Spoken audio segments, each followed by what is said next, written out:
وزیر خارجہ شاہ محمود قریشی کا بجٹ 2020 اور 21 سے متعلق ویڈیو پیغام۔ انہوں نے کہا کہ کاش اپوزیشن کا رویہ سنجیدہ ہوتا۔ شاہ محمود قریشی نے کہا کہ جی ڈی پی آمدن میں خسارہ 3000 ارب کا ہے۔ انہوں نے کہا کہ کرونا نے دنیا کی معیشت کو ہلا کر رکھ دیا ہے۔ وزیر خارجہ کی جانب سے کہا گیا کہ معیشت کا پہیہ رکنے سے محصولات میں 800 ارب کمی آئی ہے۔ ان کا کیا کہنا تھا، آپ کو دکھاتے ہیں۔ 2020-21 پیش کر دیا گیا۔ ماحول آپ کے سامنے ہے۔ کاش اپوزیشن کا جو رویہ کچھ سنجیدہ ہوتا۔ اس سال کا جو بجٹ پیش کیا گیا ہے وہ غیر معمولی حالات میں پیش کیا گیا ہے۔ کووڈ-19 نے دنیا کو معاشی طور پر ہلا کے رکھ دیا۔ یقیناً پاکستان پر بھی اس کا امپیکٹ ہوا ہے۔ اگر آپ دیکھیں تو ہمارا جو جی ڈی پی انکم لاس ہوا ہے وہ 3000 ارب کا ہوا ہے۔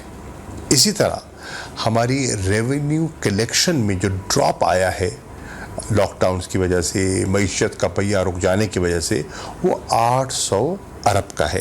سن 2020-21 کے بجٹ کی جو خصوصیت ہے وہ یہ ہے، جانتے ہوئے کہ حالات مشکل ہیں، حکومت نے کوئی نیا ٹیکس نہیں لگایا۔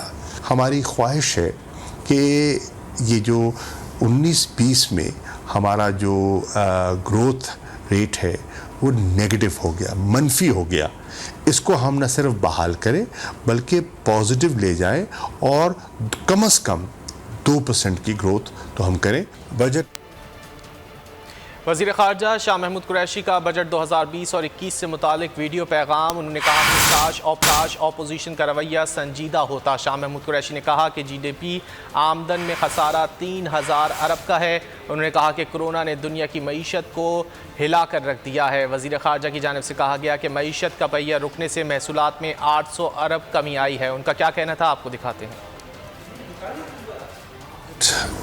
2020-21 پیش کر دیا گیا۔ ماحول آپ کے سامنے ہے۔ کاش اپوزیشن کا جو رویہ کچھ سنجیدہ ہوتا۔ اس سال کا جو بجٹ پیش کیا گیا ہے وہ غیر معمولی حالات میں پیش کیا گیا ہے۔ کووڈ-19 نے دنیا کو معاشی طور پر ہلا کے رکھ دیا۔ یقیناً پاکستان پر بھی اس کا امپیکٹ ہوا ہے۔ اگر آپ دیکھیں تو ہمارا جو جی ڈی پی انکم لاس ہوا ہے وہ 3000 ارب کا ہوا ہے۔ اسی طرح ہماری ریونیو کلیکشن میں جو ڈراپ آیا ہے لاک ڈاؤنز کی وجہ سے، معیشت کا پہیہ رک جانے کی وجہ سے، وہ 800 ارب کا ہے۔ سن 2020-21 کے بجٹ کی جو خصوصیت ہے وہ یہ ہے، جانتے ہوئے کہ حالات مشکل ہیں، حکومت نے کوئی نیا ٹیکس نہیں لگایا۔ ہماری خواہش ہے کہ یہ جو 19-20 میں ہمارا جو گروتھ ریٹ ہے وہ نیگیٹو ہو گیا، منفی ہو گیا، اس کو ہم نہ صرف بحال کریں بلکہ پازیٹیو لے جائیں اور کم از کم 2% کی گروتھ تو ہم کریں۔ بجٹ